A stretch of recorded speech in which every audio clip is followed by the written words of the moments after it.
Good morning, and welcome to another Saturday edition of the Sportsline, being brought to you this morning by my good buddy Tom Vernon and Casey Sports Cafe, located right here on South Mount Vernon Avenue in Uniontown, the Firestone Insurance Agency in Normalville, and by Bogies at Duck Hollow, now under new management.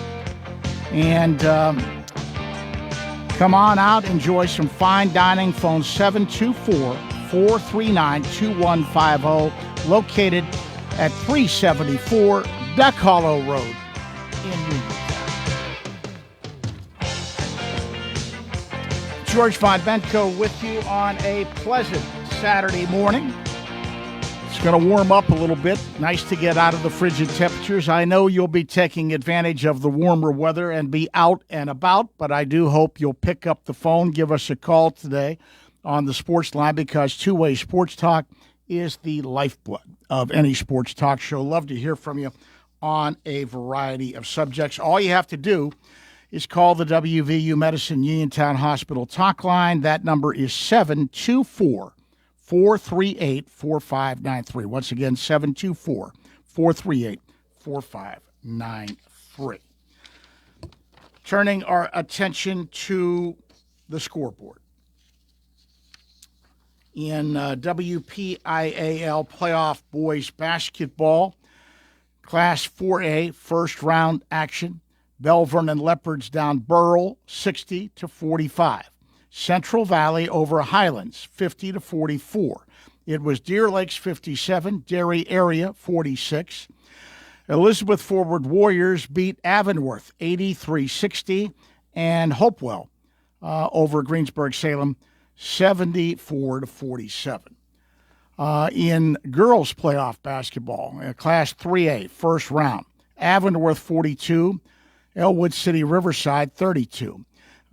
Beaver Falls over South Allegheny 73-15. Greensburg Central Catholic 67, Mohawk 21. Our Lady of the Sacred Heart 54, McGuffey 20. Quaker Valley Downs Keystone Oaks 50-36. Seton LaSalle 61, Stowe Rocks 27, and Waynesburg Central over Deer Lakes 55-26. In 5A action for the girls, first round, Baldwin 52, and Chartiers Valley 37. Fox Chapel over Greater Latrobe 60-58. Indiana 63, Mars 36. Penn Trafford Downs Franklin Regional 47-22.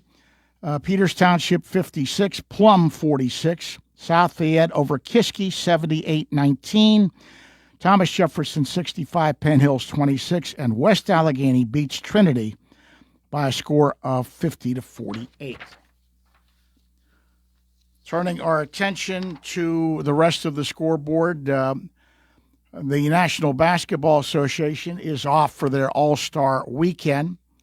Of course, the NHL is at the Olympics in Milan. So we do have some top 25 college basketball action from last night. Wisconsin knocks off number 10 Michigan State 92-71. 18th rated St. Louis Billikens beat the Ramblers of Loyola of Chicago 86-59. And number 23 Miami of Ohio over Ohio U 90-74. So that is a look at the scoreboard. Turning our attention to sports obituaries, and boy, Thursday hit me like a ton of bricks. It really, really did. One of my favorites, cantankerous but lovable. We lost a great pirate on Thursday. Long before teams relied so heavily on deep, dominant bullpens filled with skilled specialists and fire-breathing, flame-throwing closers, there was Elroy Face. Nicknamed the Baron of the Bullpen, Face was a pioneering late-inning reliever for the Pirates during a time just before when the save became an official statistic. The known best for his remarkable 1958 or 59, should I say, campaign with Pittsburgh, a season in which he finished 7th in the National League MVP voting after going 18-1 with a 2.70 ERA in 93 1/3 innings over 57 appearances. Face, who still holds Pittsburgh franchise records for most appearances, 802, most saves, 188, and the National League record for wins in relief, 96, passed away Thursday at age 97, just 3 days shy of his 98th birthday. Elroy Face was born February 20th, 1928 in Stephentown, New York, about 25 miles east of Albany. He attended Averill Park High School, but dropped out to join the United States Army before graduating. He got a late start to his career, not signing with the Phillies until the 1949 season. Face told the Pittsburgh Post-Gazette in 2019 he signed his first pro contract with the Phillies immediately after pitching 7 innings back home for a team called the Berkshire Eagles. He immediately found success going 14-2 during his first season in the Pennsylvania-Ontario-New York League in 1959. Branch Rickey's Brooklyn Dodgers selected Face in the annual winter draft in 1950.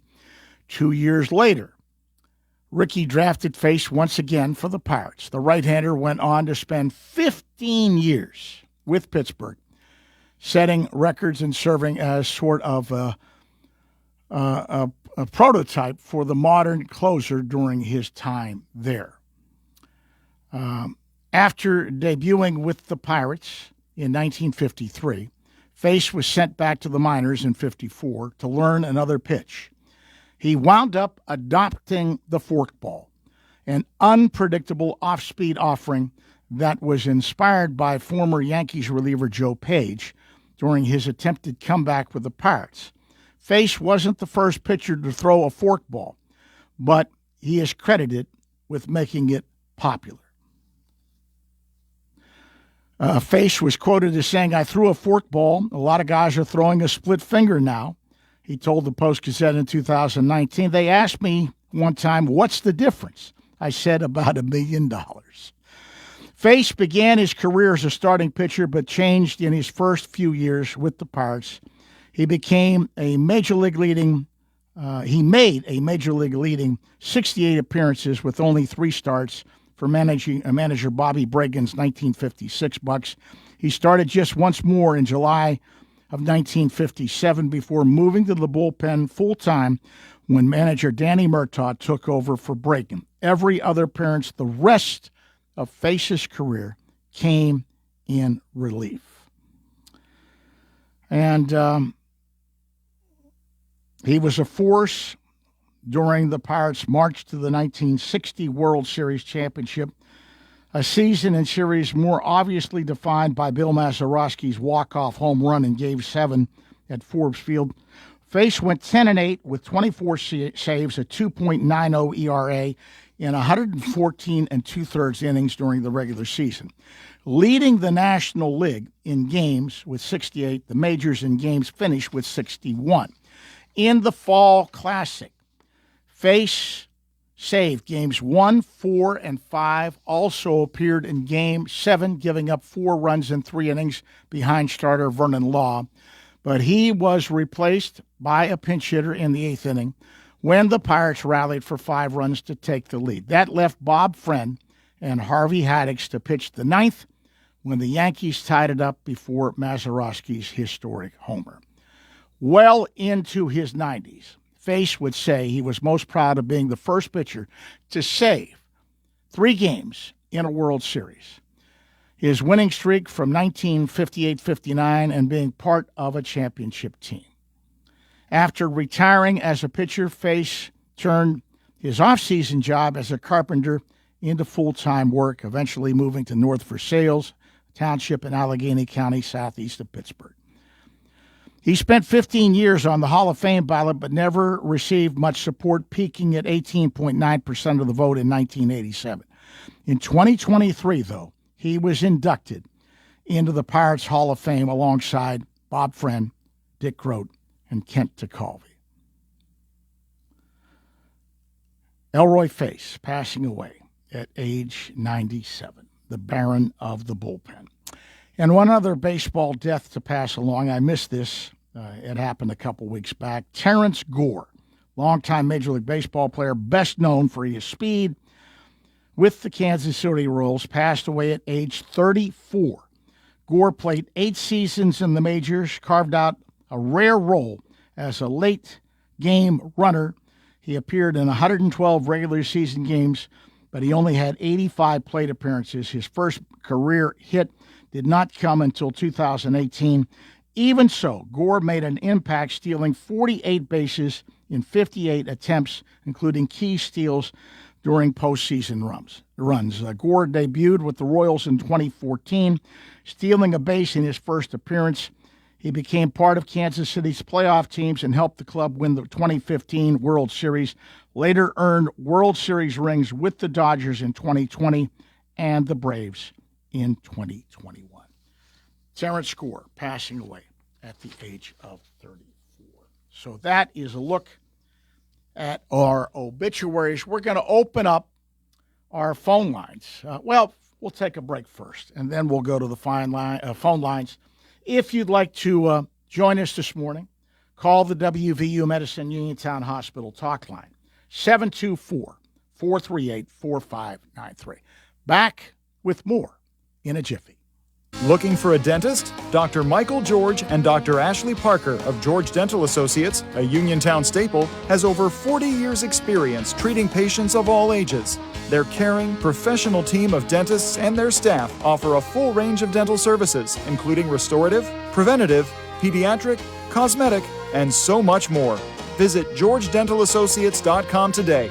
That's georgedentalassociates.com and find out how they can enhance your smile through the art of dentistry. You can go to Big Box Medical Office. Now serving number 3943. Or hi, come on in. How are you? For personal, professional health care you can trust, see Dr. Paul Hardley and nurse practitioners Tara Bozek, Jessica Reckhart, and Stacy Morris, proudly serving our community for over 30 years. Need care today? Walk-ins are always welcome. For your primary care, call Dr. Paul Hartley at 724-437-1109 or visit ppcp.org. Or serving number 3944. For 35 years, Fay Penn Economic Development Council has been committed to its mission of growing Fayette County's economy and helping to bring jobs to the area. Whether you're a startup, existing, or new business in Fayette County, Fay Penn's lending team can work with you to decide if the Fay Penn Loan Fund suits your business's needs. Fay Penn's Loan Fund offers loans starting at $10,000, pending qualifications. Visit faypenn.org to learn more about financing opportunities for your business and to complete a pre-application form. ready to score big on your next home? Well, great news. Huge savings are waiting for you at Clayton Homes of Bell Vernon. From open floor plans perfect for game day parties to energy-efficient homes that will help you save money all season long, these homes are built to deliver. Don't wait on the sidelines. Make the winning play today and find the home that fits your family and lifestyle. Visit Clayton Homes of Bell Vernon at 4500 Route 51.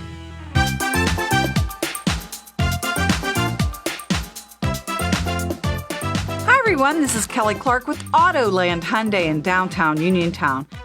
724-208-5281. What makes buying your next vehicle for me worthwhile? I make it a very easy 5-step process. You look, you shop, you ask, you decide. And I listen.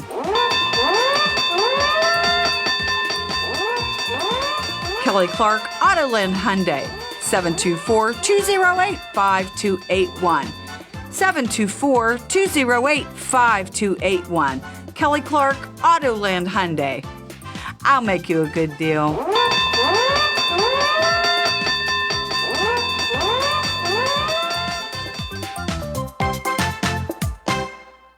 If you're an athlete, you know the importance of a strong recovery. NovaCare provides several athletic training programs geared toward athletic-related injuries and collaborates with Albert Gallatin, Uniontown, Fraser, California, Jefferson Morgan, Waynesburg, West Green, and Mapletown school districts to help student athletes stay at their best. From coordinating additional specialist care to treating on-site injuries, their experts cater to your personal needs. Specialized services include concussion diagnosis and rehabilitation and treatment for sport-specific injuries. For more information on athletic training at NovaCare, visit novacare.com or contact your local office today.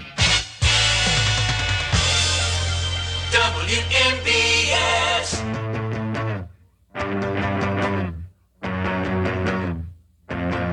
Hi, this is Rob King. You're listening to the Sportsline with George Von Benko on WNBS.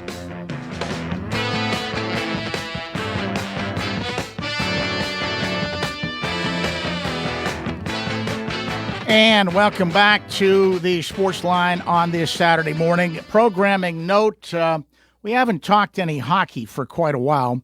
And, everybody, including yours truly, is really surprised about the way the Penguins have played this season. Sitting at the NHL break for the Olympics with 70 points in second place in the Metropolitan Division, far exceeding expectations of most people coming into the season. So Penguins historian and writer Bob Grove is going to join me at 11:30 to talk about the Penguins and what to expect after the Olympic break. And we may dive into the Olympics a little bit as well. But Bob Grove will join me for some good hockey talk at 11:30. But right now, we're going to open up the phone lines. Open line sports talk. Your chance to get up on the soapbox and be heard. And let's take our first phone call of the morning. Good morning. You're on the Sports Line. Good morning, George. Good morning, Charles. Well, one more week and there'll be baseball on the air. Yep. I'm still looking for more moves to be made. I don't know what they're going to be able to do, but... I am too, George, because they still get an incomplete for this offseason. Because they're still... George, I'm with you. I'm not pleased with the defensive aspects at all. Well, I love the bats that they've got and some of the things they've added there. But if you look at what this team shapes up defensively, with the great pitching staff that they got, you guys want to have gloves behind those pitchers. This shapes up as maybe one of the worst teams defensively in baseball. Yeah, it does. And, you better not have junk ballers on the mound if you've got that kind of defense, because it's a strong defense that complements a junk, pitchers to contact. If they don't. But I learned it, coming up. I learned that pitchers to contact were called junk ballers. But anyway, there's something else, George. There's not much speed in this on this team either. Well, the one guy they got from Tampa has speed. Mangum can run. He really can. Other than that, O'Neill Cruz can steal a base for you. But other than that, you're right. There's not a lot of speed. Well, George, you have to remember, if O'Neill Cruz does not overslide the base like he's so prone to do,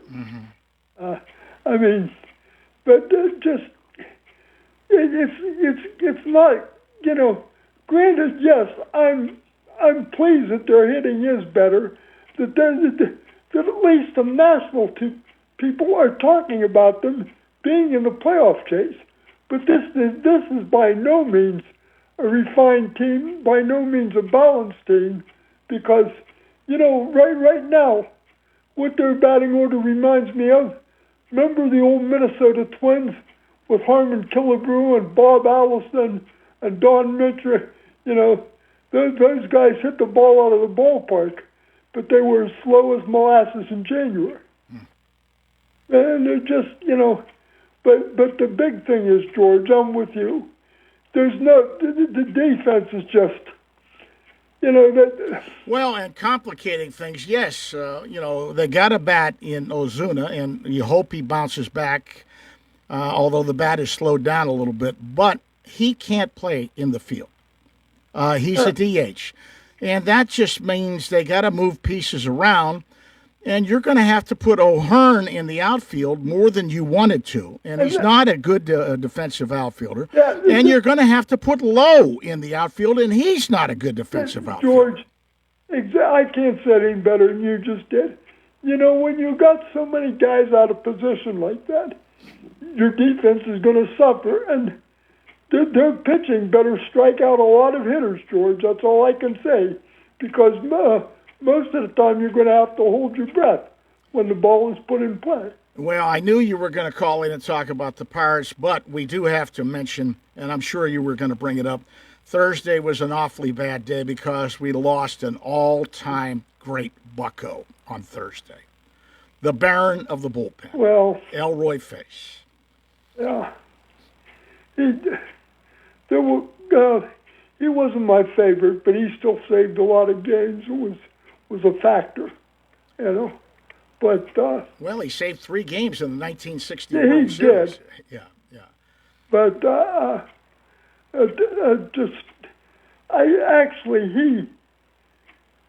he was the forerunner of the. He made the save a prominent. Yeah, it's unfortunate that they didn't start keeping track of saves as a stat until his last year in baseball, 1969. Did he go to? Let's see. He went to Detroit, didn't he? Well, he went to Montreal. He was with the Expos, and then he was with Detroit. Yeah, and he went to Montreal in the expansion draft. Yeah, 69. He signed with them. And then he finished with Detroit, and that was it. Yep. Yeah.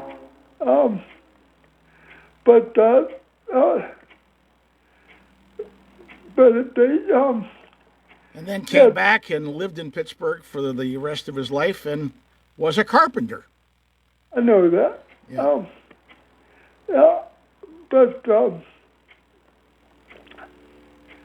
And then after Face, then it was Justy, wasn't it, for a while?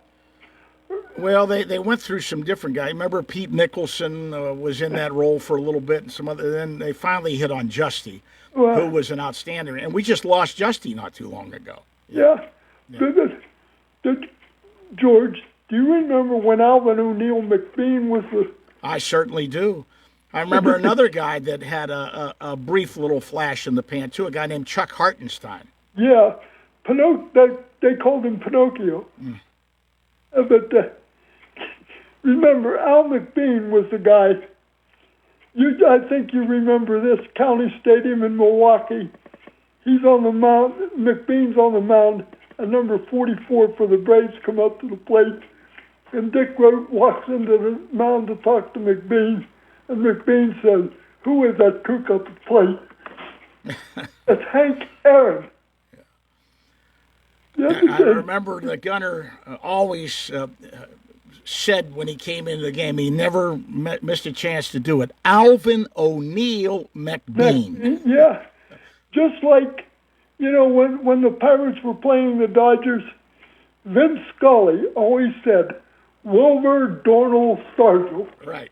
Because his mother Stargell's mother used to listen to games, and she liked to hear his complete name. But, George, I want to ask you about college basketball. Now I guess there's only one unbeaten team left, and that's Miami of Ohio. Yeah, they won last night, too. Yeah. Yeah. But, let's see. Do you have any thoughts on who might be the best team in college basketball right now? Well, I'm looking at that. Remember, I just had Dick Weiss on not too long ago, Hoops Weiss. And he's right. You look at the Big 12. There are 5 teams, at least, in the Big 12 that could win it all. It's by far the strongest conference. Let's see. What is it? Arizona, Kansas, Houston. Texas Tech. Texas Tech. Yeah. BYU. What, Baylor? BYU, not Baylor. Okay. Let's see, the Final Four this year, aren't they in San Antonio this year? I believe they are, I think, yeah. But this this year seems to be so. You know, I thought Michigan. I was really impressed with them when I watched them early in the year, but for some reason they're not playing as well as they did earlier in the year. They still got only one loss, don't they? Yeah, but you know they just don't look like the team they were earlier in the year. You know, and then I'll tell you who's really fallen on hard times, and they got beat last night was Michigan State. Yeah, who beat the Wolverines? Do you know? Wisconsin beat them last night. Wisconsin beat them at Madison. Yeah, I think it was at Madison. I'm not sure where it was. Now, one thing I want to ask you is, my time's running out. Duquesne, do you think that win at George Mason was a character-building win for Duquesne? Oh, I think it was a great win for them. You know, and you know they're still in the middle of the pack in the Atlantic 10. They're 14-10 as we speak right now, 6-5 in the conference. In order to get into the tournament, they would have to probably win the Atlantic 10, and I'm not so sure that's going to happen. You know, like they did 2 years ago. Yeah, they'd have to make a run. But you know, compared to what's happening at Pitt, Duquesne looks pretty good in comparison, right? Now, George, do you think Duquesne has a shot at the NIT? I don't think so. And the NIT has just fallen by the wayside. You don't even hear about it anymore. You know. Do they still have that CBI? They have those too. Yeah. But that you have to pay to get it. Yeah, and Duquesne's not going to do that. No, it's let's see. About 7 or 8 years ago, Pitt won that CBI. Yes. Yeah. When they beat Wazoo, but it's. And Pitt may not even make the ACC tournament. Yeah, I mean, is it just. You know, they say that Capel has a great class coming in next year. That's reportedly what everybody is saying, and that may be a determining factor in keeping him. But this is his 8th season.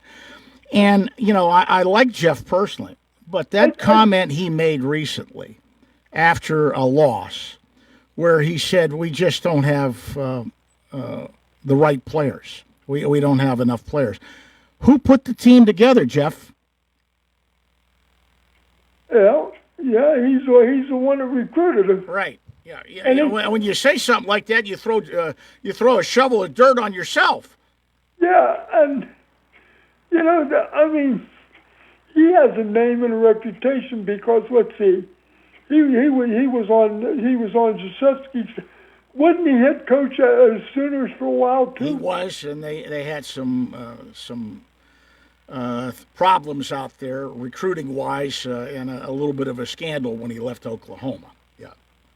Yeah, but I was going to say about Duquesne. Of course, Duquesne has a tough one this afternoon because Bonaventure appears to be pretty good. Well, no, not really. They've got the same record as Duquesne. They're 14-10, and they've got the same record in. No, they don't have the same record. Duquesne's 6-5 in the Atlantic 10. The Bonnies are 3-8. Wow, but it's at Olean. It's at the Riley Center. Yes.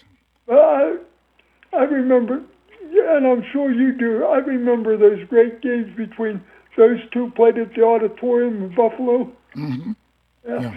When Willie Somerset used to score near 50 points, but the Bonnies would always win.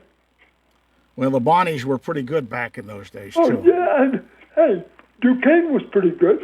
Right. Duquesne, hey, in the 50s, Duquesne basketball was as good as it got in the entire country. Yeah, unfortunately, a lot of things have changed in college sports, and it's tough for schools like Duquesne in this day of name, image, likeness, and the money being handed out. It's tough. It's tough to compete. Hell, I mean, it's even tough for a school like Pitt to compete. They can't compete with some of the schools. George, I think it was back in '66 or something. Yeah, already. Duquesne, I think, was in the top 10 nationally in winning percentage. Mm-hmm. Duquesne and St. John's, and I think I think Kentucky, and I think maybe Western Kentucky. You know, I mean, but of course, that's when Red Manning was still. Yeah, well, we're talking ancient history. Yeah, we are. Well, anything else before I cut you loose? No, it's with the hockey on break. There's nothing else. Well, I don't watch the Olympics like I used to. It used to be a family tradition. I just don't have the same feeling about it anymore. I do watch the hockey, and and I'm going to talk to Bob Grove about this. I was watching the USA team, the men, against Latvia the other day. And that one goal that they scored that wound up with Hughes getting the goal, it was like the Harlem Globetrotters on ice. I mean, tick-tack, the passing was absolutely It actually brought me out of my chair. That's how beautiful the goal was. But it's some kind of empty that Russia is not interested. Yeah. Well, they're being punished for invading Ukraine. Yeah. And I don't have a problem with that. George, that's what I don't like about the Olympics. There's too much political, there's too much political stain in it, Well, there is, but what they've done. This is not the first time that USSR has been punished. You remember when they invaded Afghanistan? Yeah. Yeah, that was when the U.S. boycotted the Moscow Olympics. Yeah. Yeah, I just wish there wasn't that stuff in there, but the fact is that there is. But anyway, George, my time's up, and I can't wait till next Saturday till they say play ball. All right, you take care. Thanks, George. Bye-bye. Bye-bye. And that frees up one of our phone lines. Let's go back to the phone lines. Good morning. You're on the Sportsline. Hi, George. How are you today? I'm fine. How are you? Great. Just hope Mother Nature, starting as of today, as through the rest of this month, gives us an early spring for, like Chuck says, let's get baseball going. Well, and that groundhog said we were going to get 6 more weeks of winter. Well, I hope he's wrong. I mean, just hopefully we paid our dues I think already. He needs a good talking to, is what I think. I agree. Maybe he'd be like a typical weatherman. Yeah. Get paid to be wrong, so, I got 3 issues on my cranium today, as Myron would say. Number one is I consider one of the greatest nicknames that Bob Prince ever gave one of the Pirates, the Baron of the Bullpen, Elroy Face. Yes. This man, George, to me, was the beginning of the long reliever and a closer. I watched a baseball documentary of the 5 relievers at the time he had on there, and 4 of them, highly graded. Elroy should have been in the Hall of Fame. They were Rollie Fingers, Dennis Eckersley, Goose Gossage, and the guy that Elroy helped get into the Hall of Fame, which he said was Bruce Sutter. And, to me now, the records you said, that 18-1, those 96 victories and all that, that is enough to me to get you into the Hall of Fame. And it's hard to say, believe George, he only had 18% of the vote. That was relievers. That was his high water mark, because he was on the ballot for 5 years. Yeah. But relievers at that time, George, well, they didn't start. We don't know. We assume the save totals. They did not start keeping the save as a stat until 1969. That was his last year. But even too, George, I'm just taking a guess now. You might. They went back and tried to reconstruct it a little bit, and they were able to do that. But his save total could be much more than it is. Now, I read, and I could be wrong, and you correct me. I think it was the first when they started considering relievers. It was called the Sporting News Reliever of the Year. Then they went over to the Roll Age Relief Fireman of the Year, and Elroy won. Yes. Elroy won those awards. Yeah. And I think Elroy was one of the first, to win the Sporting News. And I'm just guessing it. He might have won 1 or 2 Roll Age Relief Man of the Year awards. But you take the guy with saves, and even too, like you said in that 7th game, Elroy got kind of shelled around in that. Well, every pitcher basically did in that seventh game right there. But Elroy could have been, if they held on to their lead, the first reliever to win, to save 4 games in a World Series. I mean, that would have been a feat right there, but 3 was enough. But George, I'm just saying, we lost a great Pirate. I'm just glad that he was living and got into the Pirates Hall of Fame like Mr. Grote, and Dick Grote should have been in lots earlier than he was. Well, and there's no question that was a travesty that they put him in too late for him to enjoy it. He died before he went in. I still, and I'm still raising heck, about Vernon Law, Right. But at least George, I could say this is just my own 2 cents into it. I hope. I know they're going to probably retire Parker's number, but I'd like to see Vernon and Elroy's numbers retired. But I don't know. I'm not one to say. I'm just saying as the greatest Pirates I've seen in my time. I'm 70 years old, and I'm just saying for me. And I'm just saying that. And that's, to me, that's an honor to have that done. Just like with the Steelers, I feel that they better do this before it goes Terry Bradshaw.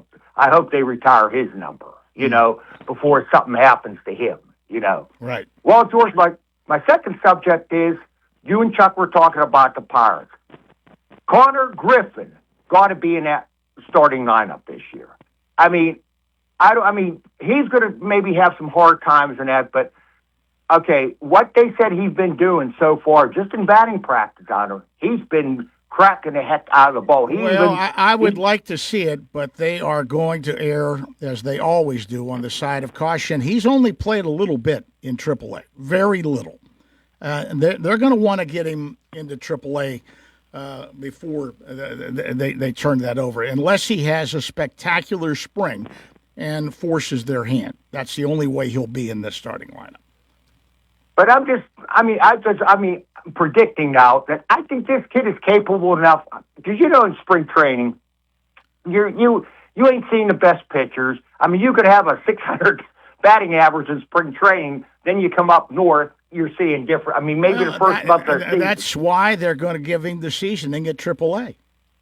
That's it. You just hit the nail on the head. But even too, that's why I like them there, because it's a shaky infield. And we've seen elsewhere where you force somebody to come up before they're ready. And I can remember talking with Tom Holliday, Jackson Holliday's grandfather, and he was dead set against the Orioles bringing Jackson up early when they did. And he got off to a terrible start, and he said they brought him up too soon. I agree with that. He was raising holy heck about it. Tom was, Well, I agree with that one, because because the Orioles had a good shortstop at the time. I can't remember the guy's Gunnar name. Henderson. Yeah, Henderson. And I thought it was a little early for Jackson, but he went back down, he settled down, and I think he's going to be a force. Well, now he's got a broken hamate bone. Really? Wow. He's out with a broken bone in his hand. Yeah. I think saying, the Suarez thing that, I don't know. He was never going to come to Pittsburgh. He didn't want to play in that cavernous left field. He was never going to come to Pittsburgh. They offered him essentially the same kind of money. He was never going to come to Pittsburgh. I agree with that. And now I was reading where, Pittsburgh got it. You got to dig out the bottom. They said this backup third baseman for the Orioles, I can't remember his name. They're digging around him now as maybe being hopefully coming off the bench. Now, George, where did Tommy Pham end up? Did anybody pick him up? I haven't seen him picked up by anybody. But George, even too, maybe I might be wrong and my wrong horn. For what Pham did in his second part of the season last year, I'd give him a chance. And the thing is, you might get mad at me, and any Pirate fan out there or listening might get mad at me. It was time for Kutch to go. It was time. The handwriting was on the wall when they signed Osuna, because Osuna is strictly a DH. That knocked McCutchen out of everything when they did that. I understand, and I was talking to my guy in Philadelphia the other night. The Phillies have a very, very hot third base prospect, young player. You might want to kick the tires on Alec Boehm again. The Phillies may be willing to deal him if this guy comes through the way they think he's going to come through. Well, I heard that too, and I agree with that. He's about your best option right there. I mean, if you're going to go out and get he is your best option right here. But the thing with McCutchen, George, I'll tell you what, I'll take Andrew McCutchen over Jack Zawinski. I don't know where that team was wasting the money on him. I mean, he's a flop. It just, it just sickened my stomach when I saw that. Not that I have anything against Jack. I like him personally. But, I mean, enough is enough. And you're going to spend that money elsewhere. Listen, I got to get a break in. I do appreciate your call. Well, did you have one more thing real quick? One more real quick. Now, going into the Olympics right now, I love Olympic hockey, but it's same with politics. Let's Russia out of these Olympics, because I can't say that the United States or Canada or Sweden is the best team in the world, because the Russians would have put one heck of a hockey team out there, George. They would have, but this is not the first time that they've been penalized, and quite frankly, I don't have a problem with it. They've killed a lot of people. They have. True. But it's a shame athletes got to, suffer for stupid political mistakes. Okay, George, thanks for your time, and have a great week, buddy. All right, you take care. Bye-bye. And let's get a break in, and we'll wrap up hour number 1 of the Sports Line. Both lines are open if you want to jump in real quick. Call the WVU Medicine Uniontown Hospital talk line, 724-438-4593. You may have noticed a new internet company knocking at your door with claims like, "I'm not here to sell you anything," or "I wouldn't lie to you." The truth is, Armstrong has played an important role in your community for decades, and we're not going anywhere. That new internet provider will probably change their name, get bought out by another company, or fold completely. Armstrong, the internet you count on, the people you trust. Visit ArmstrongOneWire.com today, or anytime in the future. Fallen in love with a house? Head over heels for a home plan? Take the plunge. Apply for a mortgage loan with First Federal Savings and Loan of Greene County. Feeling commitment shy? Complete a mortgage pre-qualification. It's simple. 100% online, and you'll get a personalized answer within 1 business day. Then save the date for a move-in day or groundbreaking and put a key ring on it. Apply online at ffgc.bank. First Federal Savings and Loan Association of Greene County. Member FDIC, Equal Housing Lender, NMLS number 458729. Thursday is another CR Prado Group High School Sports Night here on WMBS. Join us for WPIL High School Girls Basketball Playoff action as the Geibel Lady Gators will host the St. Joseph Spartans. I'm Brian Morozek. Tony Hanola will join me to bring you all the exciting play-by-play action. Our Sprouse Insurance Group pregame show will start at 6:10 with the opening tip-off set for 7 o'clock. This WPIL 1A quarterfinal round high school basketball playoff action. St. Joseph at Geibel Thursday at 7 here on WMBS. Chris Parker Jr., what's going on at Otto Lane Hyundai? 0% financing is back. How about 0% for 60 months on 2026 all-wheel drive Hyundai Tucsons and Santa Fe? Or HMS bonus cash up to $4,000 on Santa Fe Hybrid. The only thing lower than 0% are the below zero temperatures we've had. You're right about that. With great Hyundai financing, over 100 new Hyundais in stock, and affordable vehicles like the 2026 Venue Crossover and award-winning Elantra, it's easy to get away during the Hyundai Getaway Sales Event. Any leasing deals? Lease a 26 Elantra SE for $199 per month, or 26 Kona SE Crossover for $219 a month. Just see us for details. Plus Hyundai Assurance, America's best warranty, 10-year, 100,000-mile powertrain protection, 5-year unlimited miles roadside assistance. Otto Lane Hyundai, 25 East Fayette Street, downtown Uniontown, or visit their website at AutoLaneHyundai.com. And remember, you'll always pay less to drive the best at Autoland Hyundai.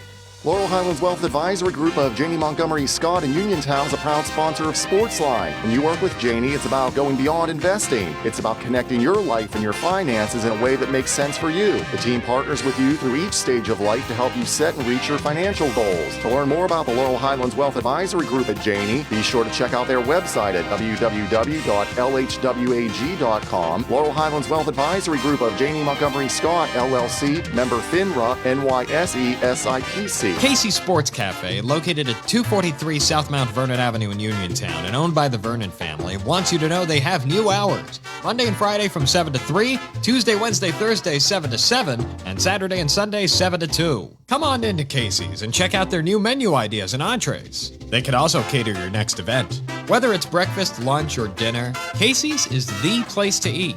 Call 724-550-4126. Casey's, the best in Fayette County.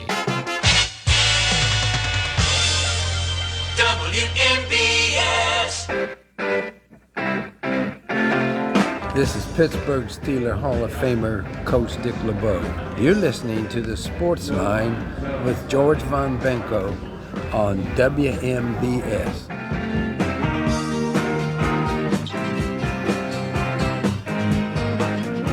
One of my favorites, Coach LeBeau. Good to hear him on that bumper. Still kicking, still going strong, Coach Dick LeBeau. Lines are open. We can stick in a call or two here at the end of hour number one if you so desire. Call the WVU Medicine Uniontown Hospital talk line, 724-438-4593. Once again, 724-438-4593. That's the number to call. Big day in college hoops. All of our local teams are in action. Pitt Panthers, in the midst of a horrendous year, are at North Carolina today. That's a 2 p.m. tip-off, a game that you can hear right here on WMBS. Duquesne's at St. Bonaventure, WVU at Central Florida in a big game for both those teams in the Big 12, and Penn State is at Oregon. Let's go back to the phone lines. Take another call. Good morning. You're on the Sports Line. Hey, George. Yes. I just wanted to give a big shout out to the Penn State wrestling team. They came through last night. They're rated number 1 in the country, and they beat the number 2 team in the country, Ohio State, and beat them soundly last night. Was that at State College or at... Yeah. Oh, yeah, it was at State College. I was listening to it on the radio, and I didn't know the place held this many people, but the broadcaster said there were 16,000 people there at the Bryce Jordan Center. They were at the Bryce Jordan Center. Actually, the Bryce Jordan Center holds a little bit more than that. That's a lot of people for a collegiate wrestling match, you know? Yeah. Well, Sanderson has just turned them into a wrestling power. He really has. Oh, has he ever? But they won the final score. I'm not sure exactly what the final score was, but they beat them like 28-5 or 32-5 or something like that. The Ohio State only won one bout throughout the whole match. That's how powerful Penn State's wrestling is. And Pennsylvania, a lot of people out there that don't follow it that much, I guess, but the wrestling fans are very rabid type fans, believe me. Well, this has always been a great wrestling area. Even in Fayette County, for years, Connellsville wrestling, and they're back on the map. They're back to where they used to be, and they always had good wrestling. And Washington County has been a wrestling hotbed for years. Yeah. Oh, Washington County. I wrestled back in school, and I'll tell you what, we used to go down there to Trinity and wrestle at Trinity or Wash High or Chartiers Houston and stuff. Those people were like maniacs down there with their wrestling. They loved it so much. I'll tell you. Mm-hmm. Real strong following, real strong teams. And they've fallen off the wayside a little bit down that way. And then, of course, Waynesburg's always been a power. Waynesburg has had great wrestling. And, back in the day, Fayette County, before Connellsville, had German. German was a great wrestling program, but they're now part of Aubrey Gallatin, and I'm not sure what's happened with Aubrey Gallatin wrestling, but German was a great power. Listen, I'm up against the news. Thank you very much for checking in. Take care. Sure. Thanks a lot, George. All right. Take care. Bye-bye. And that wraps up hour number one of the Sports Line, brought to you by Casey Sports Cafe, South Mount Vernon Avenue in Uniontown, the Firestone Insurance Agency in Normalville, and Bogies at Duck Hollow. Now under new management, Come on out, enjoy fine dining. Phone 724-439-2150, located at 374 Duck Hollow Road in Uniontown. Stick around. Another full hour of sports talk coming up after the news. But right now, we're going to pause for the latest news. It comes your way from the CBS Radio Network right here on your local station, 590 AM and 101.1 FM, WMBS, Uniontown, Pennsylvania. This is CBS News on the Hour, your home for original reporting. I'm Allison Keyes. There's been some movement in the search for Nancy Guthrie, the mother of Today Show co-host Savannah Guthrie, including road closures. But CBS's Anna Schechter says there's still no break in the case. Well, there was enough activity overnight that this was not just a tip they were following up on. They had to have a search warrant. That means that is court ordered. They had to present why they wanted to do this search, why they wanted to detain and talk to an individual or individuals, and it appears that they ran that down, and there's nothing definitive enough that would crack this case and close it. There's a partial government shutdown in the nation as lawmakers left Washington without a deal to fund the Department of Homeland Security. CBS's Willie James Inman explains. Along with the TSA, the funding lapse will impact other agencies under DHS, including FEMA and the Coast Guard. But ICE and Customs and Border Protection operations will continue after their funding was secured in the One Big Beautiful Bill last year. 5 European governments, including Germany, say Russian opposition leader Alexei Navalny was poisoned with a toxin found in South African dart frogs. CBS's Haley Ott reports. Alexei Navalny was an outspoken critic of Russian President Vladimir Putin and staged massive anti-Kremlin protests. He died 3 years into a sentence for charges he and his allies said were politically motivated. Because he was in jail, the Russian government had the means, motive, and opportunity to administer the poison to him, the 5 European nations said. According to the UK, there was no innocent explanation for the toxin's presence in Navalny's body.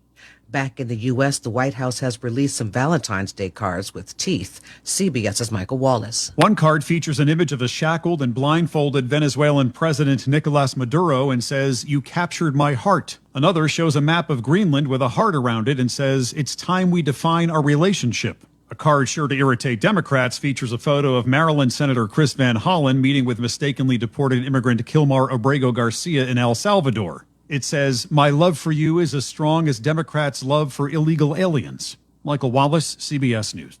This romantic weekend might be a bit wet for millions, CBS News meteorologist John Elliott explains. You've got the possibility of severe weather, and it just marches through on Sunday, hoping to get the Daytona 500 in before some of that needed rain and, unfortunately, storms will push into Florida. But it's NBA All-Star Weekend, and that's indoors. The game is tomorrow at the new home of the LA Clippers. This is CBS News.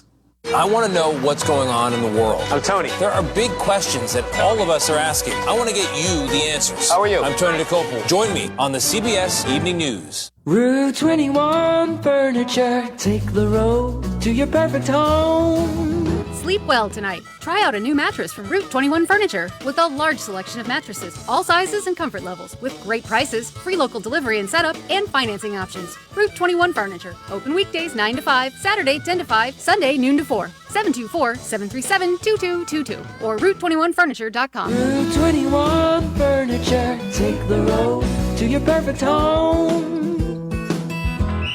Ready to score big on your next home? Well, great news. Huge savings are waiting for you at Clayton Homes of Bell Vernon. From open floor plans perfect for game day parties to energy-efficient homes that will help you save money all season long, these homes are built to deliver. Don't wait on the sidelines. Make the winning play today and find the home that fits your family and lifestyle.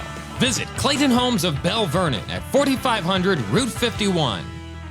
Popular fast food chain is cutting back in a big way. More than 4 decades after this ad became its trademark and a pop culture reference point, where's the beef? Wendy's says it will close hundreds of locations this year after a fourth quarter that was weaker than expected. The company says it closed 28 restaurants during that period, with as many as nearly 360 to shut down during the first half of this year, or as much as 6% of its nearly 6,000 locations. The company hasn't said exactly where those closures will happen. Peter King, CBS News. On this Valentine's Day, you can learn something from lovebirds. Not only do they mate for life, they perch together looking like they're cuddling, but they feed each other throughout their lives. The pretty green birds with rosy faces pass the food to each other with their beaks so it looks like they're kissing. The gorgeous creatures were stars in Alfred Hitchcock's The Birds since they were the only ones not trying to kill people. Allison Keyes, CBS News. Your local station, WMBS, WMBS Weather Watch. Mostly sunny this afternoon, high 50. Mostly cloudy overnight, low down to 35. Cloudy with a chance of rain tomorrow, high 48. For Washington's birthday, partly cloudy, high of 52. Partly sunny Tuesday, high up to 59. Continued warm on Wednesday with clouds, rain, and a high of 60. Then partly cloudy with a chance of rain Thursday, high of 59. Friday, mostly cloudy with a chance of rain, high 52. It's 38, and it is mostly sunny. More of Sportsline coming up, but first, we have this update from the Olympics. This 2026 Winter Olympic Update is brought to you by Koval Building Supply, more than just your local plumbing store. Located at 40 Monroe Avenue in Uniontown and offering the supplies and expertise you need for your next home improvement project. Westwood One Sports presents this special update on the 2026 Winter Games. Day 8 is in full swing, and all eyes are on men's speed skating this hour as 21-year-old Wisconsin native Jordan Stolz looks to become the first American in 20 years to win gold in the 500 meters. Earlier in the week, Stolz smashed an Olympic record to win the 1,000 meters. Meanwhile, it was back to the podium for American freestyle skiers Jalen Koff and Liz Lemley, who won silver and bronze respectively in the women's dual moguls. And history was made when South America won its first medal at the Winter Games thanks to Brazilian Lucas Pinheiro Bratton, who took gold in men's giant slalom. Round-robin play rolls on in men's curling, where after back-to-back losses, the U.S. beat Germany 8-6 to even its record at 2-2. Later, the U.S. men's hockey team continues preliminary play against Denmark. With this Winter Games update, I'm Erica Herskowitz, Westwood One Sports. Looking to tackle your next excavation project? Koval Building Supply at 40 Monroe Avenue in Uniontown is more than your plumbing supply store. We're your local source for excavation essentials. From culverts and drainage pipes to the materials you need, we've got you covered. Whether managing water flow, improving drainage, or preparing a site, our knowledgeable team can help you. Call Koval today at 724-437-8824 or visit kovalsupply.com to start planning for the spring. Koval Building Supply, everything you need to build it right from the ground up. This 2026 Winter Olympics Update was brought to you by Koval Building Supply of Uniontown, your local source for tank and tankless gas water heaters. When you need efficiency and affordability, call Koval at 724-437-8824. Pento Home Care Agency cares about you, your health, and what's best for your family. Pento Home Care is a family-owned and operated home care agency providing the convenience of personal care within your home. They'll work with your family and physicians to come up with the best plan of care for you. Pento offers personal assistance services and accepts all state waiver programs, private insurance, and private pay patients. Pento Home Care Agency has home health care available 24 hours a day, 7 days a week, and their experienced team of professionals provide expert care. Pento offers hospice care because they know how difficult and overwhelming a terminal illness can be by helping families through the challenging days with dignity and compassion. If you or a loved one need care or are looking for a career as a home health aide, please call them at 724-322-1683 or visit them online at pentohomecareagency.com. Don't miss out on Economy Furnace's end-of-season sale. It's the perfect time to upgrade your home's heating system with incredible savings. Take $250 off any furnace replacement, ensuring you stay warm and comfortable all winter long. For qualified buyers, we're offering 0% financing, making it simple to invest in a new energy-efficient furnace. We proudly partner with Amana, bringing you the highest quality furnaces on the market. At Economy Furnace, we define excellence in every aspect of our business, from our expert technicians to our customer-focused approach. With Economy Furnace, it's not just a furnace, it's peace of mind. Our end-of-season sale provides unmatched value, combining affordability with premium quality. Economy Furnace is committed to excellence. Our team of qualified professionals is ready to ensure your home stays warm and comfortable throughout the year. Contact us at 724-438-4575 to learn more. For economy, price, and quality service, call Economy Furnace. Wow, your dog looks beautiful. We went to Mutts on Market Street, the dog grooming salon in downtown Brownsville. Samantha has over 10 years dog grooming experience. They work with any dog, any breed, any size. Didn't it cost a fortune? No, the prices are great. They offer a full line of grooming and other services. Mutts on Market Street, now in the new location, 15 Bridge Boulevard in Brownsville at the old Dukeman's Beer Distributor. Same great service for dogs and cats at the same great prices. Mutts on Market Street, now in the old Dukeman's in Brownsville. For more information, visit Mutts on Market Street on Facebook. Well, much cooler temperatures are here, but you could still enjoy your deck or patio with retractable or fixed awnings from Lifetime Awnings. Made in the USA with manufacturer and customer guarantees, Lifetime Awnings products last. Lifetime Awnings is veteran-owned and operated with a 10% discount to all military veterans and their families. Call Lifetime Awnings, 724-554-6067 for a no-cost or obligation home consultation. Or email John, the owner, at lifetimeawningsusa@gmail.com. Your local station, WMBS.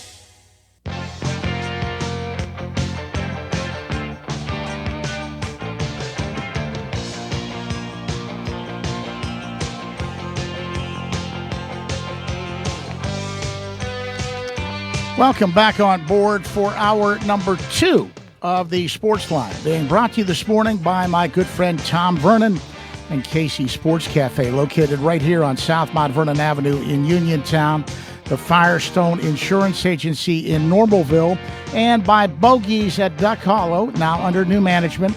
Come on out, enjoy fine dining. Phone 724-439-2150, located at 374 Duck Hollow Road in Uniontown. George Von Benko with you as we forge ahead into hour number 2. And we continue in the open line mode. Your chance to get up on the soapbox and be heard. Anything and everything pertaining to the world of sports is on the docket. So pick up the phone, give us a call. Love to hear from you on a variety of subjects. You should have no problems getting through. If you had some problems getting through in hour number 1, I am gazing at a wide open board right now. So do come ahead with your questions and your comments. Simply dial the WVU Medicine Uniontown Hospital talk line, 724-438-4593. Once again, that number, 724-438-4593. Okay, we do have a guest coming up at the bottom of the hour. Haven't talked any hockey in a while, and I do want to talk about the surprising season the Penguins are having in second place at the NHL break for the Olympics in the Metropolitan Division with 70 points, much better than I expected or a lot of other people expected. They've been playing some pretty good hockey. I'll be anxious to see if they continue that after this Olympic break. And Bob Grove is going to join me, the Penguins historian and writer. He will be joining me at 11:30. We'll talk Penguins, maybe a little Olympic hockey as well. Let's go to the phone lines. Take our first phone call in hour number 2. Good morning. You're on the Sports Line. Good morning, George. Good morning. This is Mark from Republic calling. How are things out in Republic? Oh, everything's, the ice is slowly melting. Well, that's good. You know, I have a history in Republic. Years and years ago, my dad owned a pizza shop in Republic. Oh, yeah, I remember to go there. Yeah. I remember stopping in there. It's been so long ago, I can't remember you. That was a long time. I was a little boy. That was a long time ago. Yeah. Yeah, long time ago. Hey, Russ, George, did you see the Pirate Yearbook on the shelves yet? No. I haven't. Is that time? No, it isn't. Used to be that time of year to dip in my communion money and buy myself a copy. Of the Pirate Yearbook or Yeah. one of the baseball books. I used to buy Oh, no, the Pirate Yearbook would always come out with just the Pirates in. Do you remember that? I do. I haven't seen them do that for a while. Yeah. Oh, yeah, I remember. Yes, I remember that's the first thing we Well, always I look at used that to. shelf. I used to buy Street and Smith's baseball yearbook every year. Yeah, I just, I remember as a kid, everybody was into the Pirates and the baseball cards, but, well, even if they, even if they cracked the 100 million mark this year with the team payroll, when you get the two top teams paying 300 million, and half the league paying 200 million, I don't think they'll be able to compete either. Well, I like some of the things they've done. I worry about what the team is going to look like defensively. They've added some good bats, but they've hurt themselves from a defensive standpoint. And I still think they need a third baseman, and I guess they're kicking the tires on some folks. I still think they need a veteran pitcher for the back end of the starting rotation, a veteran lefty preferably, and they could probably use another arm in the bullpen. That's what I have left on my shopping list. Yeah, they say a good team always had a tight infield, if I recall. Right. Well, especially when you've got a pitching staff like you've got, and they're going to be. They're going to be hard. Horowitz is okay at third. Gonzalez is serviceable at second. We don't know what's going to happen at short. Third base is very much up in the air. Where they were going to have problems is they don't have a good defensive outfield. Yeah. Hey, George, I just wanted to ask one quick question. What's Andrew McCutcheon's? He's trying to hook on with another team. Oh, he's already signed with another team? No, he's trying to hook on. Oh, he's trying? Yeah. He's out there. He doesn't have a team right now. Oh, I just wonder if he might be back for the Pirates. No. That ship sailed when they signed Ozuna, who's a DH. That ship sailed. Yeah. Oh, okay, George. That's what I was just wondering. I know he has a great fan base here in Pittsburgh. I kind of wish while he started his career with the Pirates, thought maybe he'd sail off on the pirate ship into retirement. But he might be forced into retirement if somebody doesn't pick him up. Yeah. Okay. Well, that's all I got for today, George. And with spring training started, that clock is really ticking for him to latch on with another team. Yeah. Okay, George. All right. Well, thank you for your call. All right. Bye, George. You take care. Bye-bye. And that frees up both of our phone lines. Do come ahead with your questions and comments. Anything and everything pertaining to the world of sports is fair game. Telephone number, again, can never say it enough. Pick up the phone. Call the WVU Medicine Uniontown Hospital talk line, 724-438-4593. Once again, 724-438-4593 is the number to call. And I've got a wide open board, so you should have no problems getting through here in hour number 2. Guest coming up at the bottom of the hour. Penguins historian and writer, my good friend Bob Grove, will join me. Haven't talked any Penguins hockey in a while, and they're in the Olympic break, but the Penguins have played much better than I anticipated they would. And for that matter, that anybody anticipated they would. Second place in the Metropolitan Division, 70 points at the Olympic break. And they do not resume action until after the Olympic break. Their next game will be February 26th when the Penguins host the New Jersey Devils. So they'll be off for a little bit longer during this Olympic break. And when I get Bob on, we'll talk a little Olympic hockey too. That's about the only thing I really watch in the Winter Olympics anymore is the hockey. And there was a time when it was gathering around the TV for family viewing. I remember watching the bobsled and the skiing with my mom and dad and sis in front of our Philco television set back in the day. But I just don't watch the Olympics like I used to. The Winter or the Summer Olympics, for that matter, just don't have the same feeling about them. And do you folks still partake? I'm curious. Do you still watch the Olympics as much as you can, or are you sort of like me? You're limited in your viewing of the Olympics. I started to say before the top of the hour, it's a big day for college basketball in our area. All of the teams in action. Pitt mired in a absolutely horrendous season. They've lost 4 in a row in the ACC. The Panthers are 9-16, 2-10 in the ACC, and in danger of being left out of the ACC tournament. They only take 15 teams in the ACC tournament. They're at North Carolina today. North Carolina, number 11 in the country, 19-5 overall, 7-4 in the ACC. Duquesne is at the Riley Center to play St. Bonaventure. 4 o'clock tip today. The Dukes are 14-10, 6-5 in the Atlantic 10. St. Bonaventure is also 14-10, but they're 3-8 in league play. In the Big 12, West Virginia, 15-9, 6-5 overall, is at Central Florida for a 6 p.m. game. Central Florida is 17-6, also 6-5 in the Big 12. And Penn State having a horrible season in the Big 10. The Nittany Lions, 11-14 overall, 2-12 in the Big 10, are at Oregon for a 3 p.m. tip. The Ducks are 8-16, and they're 1-12 in the Big 10. So that's what's on tap for local college basketball this afternoon. Let's go back to the phone lines. Take another call. Good morning. You're on the Sports Line. Good morning, George. Good morning. Were you surprised that Rodney Gallagher went to Arizona? No. I expected him to leave after the receivers that West Virginia brought in.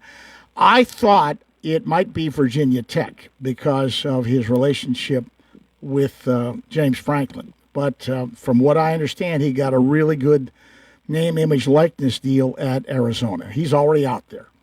Oh, I thought maybe his best friend was LeBron James, and I thought maybe, being out that area maybe was one of the reasons he went. Well, Bronny is at USC, isn't he? I think. Yeah. I'm not sure. Yeah.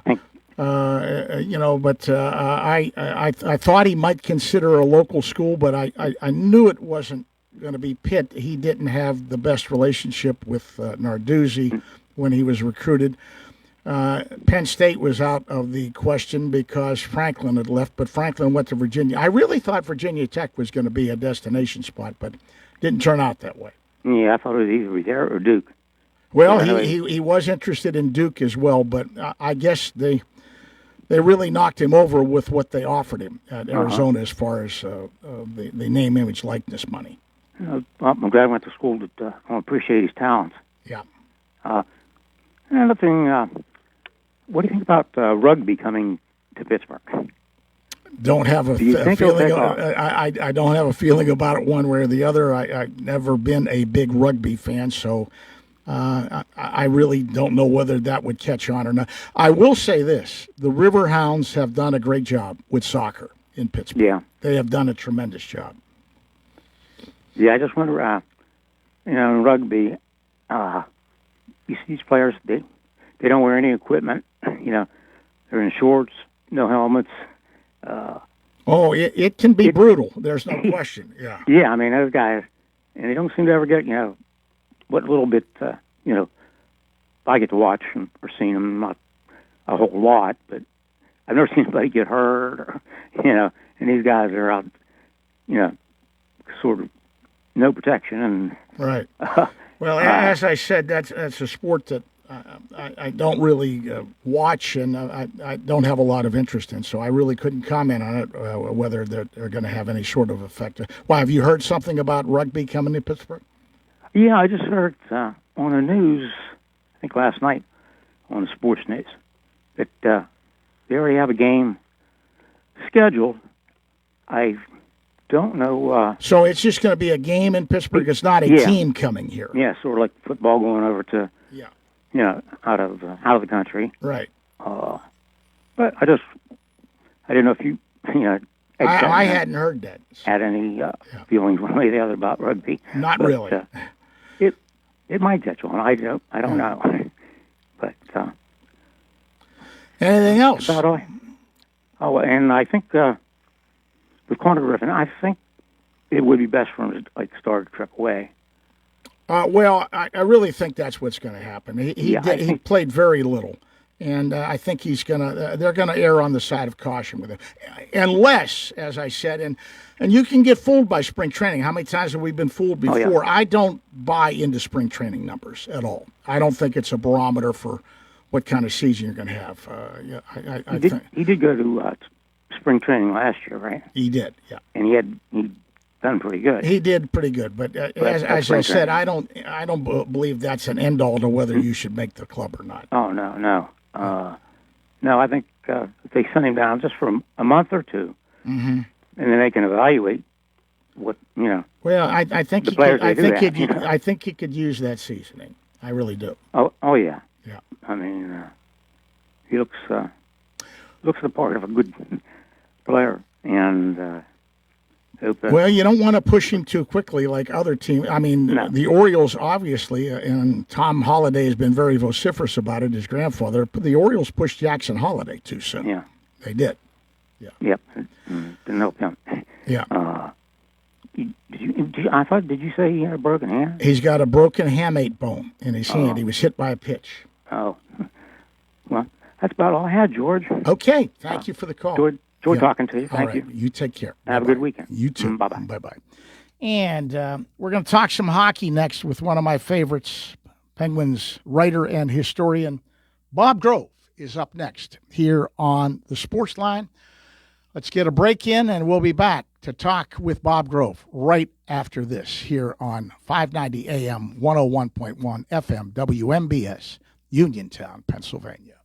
You can go to Big Box Medical Office. Now serving number 3,943. Or Hi, come on in. How are you? for personal, professional health care you can trust, see Dr. Paul Hardley and nurse practitioners Tara Bozak, Jessica Reckhart, and Stacy Morris, proudly serving our community for over 30 years. Need care today? Walk-ins are always welcome. For your primary care, call Dr. Paul Hartley at 724-437-1109 or visit ppcp.org. Or serving number 3,940. Laurel Highlands Wealth Advisory Group of Janie Montgomery Scott in Uniontown is a proud sponsor of Sportsline. When you work with Janie, it's about going beyond investing. It's about connecting your life and your finances in a way that makes sense for you. The team partners with you through each stage of life to help you set and reach your financial goals. To learn more about the Laurel Highlands Wealth Advisory Group at Janie, be sure to check out their website at www.lhwag.com. Laurel Highlands Wealth Advisory Group of Janie Montgomery Scott, LLC, member FINRA, NYSE, SIPC. Chris Parker Jr., what's going on at Auto Lane Hyundai? 0% financing is back. How about 0% for 60 months on 2026 all-wheel drive Hyundai Tucsons and Santa Fe? Or HMF bonus cash up to $4,000 on Santa Fe Hybrid. The only thing lower than 0% are the below zero temperatures we've had. You're right about that. With great Hyundai financing,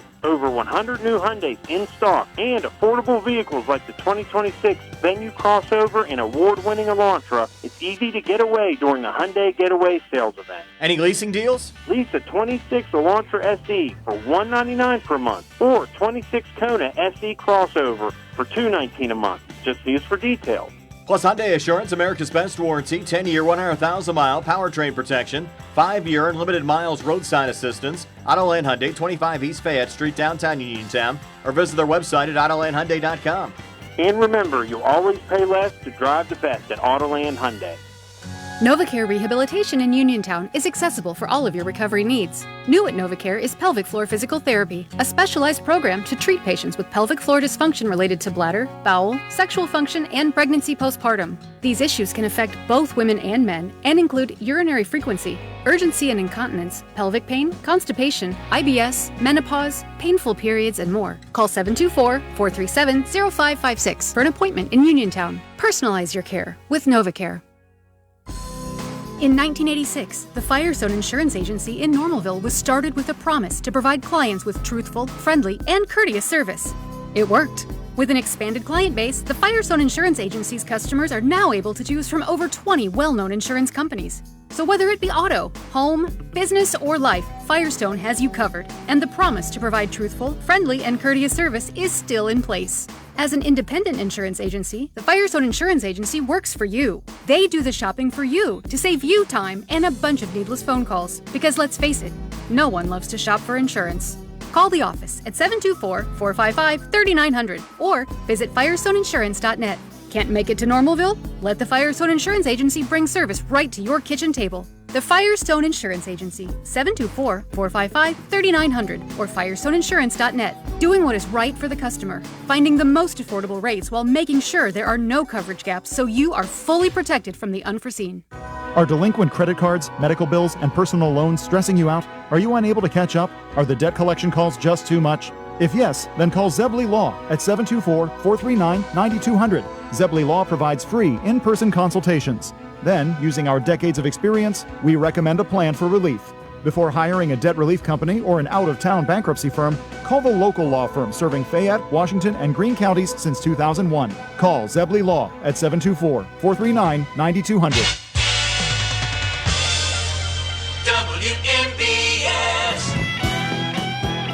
Hi, this is Pirates broadcaster Greg Brown, and you're listening to the Sportsline with George Von Benko on WMBS.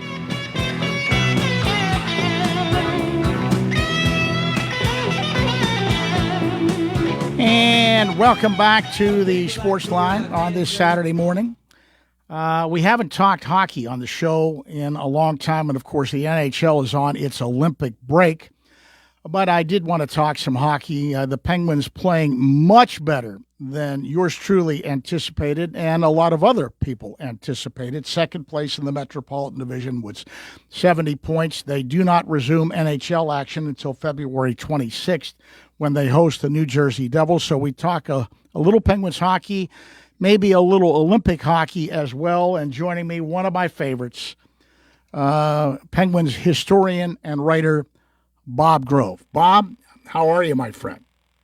George, doing great. Hope you're well. I'm doing well. I used to have family viewing around the Olympics, particularly the Winter Olympics. I can remember being with mom and dad and sis and watching the bobsled and the skiing and everything else. The first one I really remember was 64, Innsbruck, and everything, and always watching the hockey.